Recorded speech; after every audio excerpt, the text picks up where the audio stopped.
வணக்கம். நான் இந்த நேரத்தில் ஒரு விஷயம் பார்க்குறவங்களுக்கும் சரி, என்கிட்ட நம்ம ஸ்டூடியோவில் வேலை பார்த்து கொண்டு போகிற கஸ்டமர்களுக்கும் நான் ஒரு விஷயம் சொல்லிக்கிறேன். பெரிய விலை கொடுத்து வேலை பார்க்குறது பெருசு கிடையாது. ஏன்னா அதற்கு பிறகு மெயின்டெனன்ஸ்னு ஒன்று இருக்குல்ல, அது சரியாக செஞ்சால் மட்டும்தான் அந்த விலைக்கு உண்டான விஷயத்தை ப்ராப்பராக நம்ம பாதுகாத்து கொள்ள முடியும். இப்போ நான் ஒட்டி கொடுக்குற ஃபிலிமை பெயிண்ட்டை ப்ரொடெக்ட் பண்ணுற வேலைக்கு தான். ஆக்சுவலாக அந்த ஃபிலிமே நீங்கள் மெயின்டைன் பண்ணால் மட்டும்தான் அதற்கு உண்டான இயரை அதை தக்க வச்சுக்கும் அந்த ஃபிலிம். ஸோ நம்ம ஃபிலிமை ஒட்டியாச்சு, நம்மளுடைய பொறுப்பு அவ்வளோதான். ஃபிலிமும் பெயிண்ட்டை ப்ரொடெக்ட் பண்ணிக்கும். நமக்கு பெரிய வேலை இல்லை அப்படின்னு நினச்சிடக்கூடாது. இது காசு கொடுத்து மிகப்பெரிய பொறுப்பை நீங்கள் விலை கொடுத்து வாங்கின மாதிரியாக தான் அர்த்தம். பிபிஎஃப் பண்ண என்னுடைய வாடிக்கையாளர்களுக்கு வாங்கிட்டு கொண்டு போயிட்டு நான் சொன்ன இன்ஸ்ட்ரக்ஷனை கொஞ்சம் ஃபாலோ பண்ணுறது, கொஞ்சம் மெனக்கெடுறது, இதெல்லாம் கொஞ்சம் நீங்கள் முன்னெடுத்து பண்ணுங்கள்.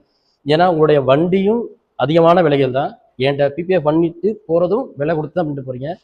அதை எவ்வளோ தூரம் பாதுகாத்துக்க முடியுமோ அவ்வளோ தூரம் பாதுகாத்துக்கணும். அதுக்கு மெனக்கெடணும். ஃபிலிமோட விலையும் இந்த ஃபிலிமோட விலையும் எல்லாம் உங்களுக்கு தெரியும்.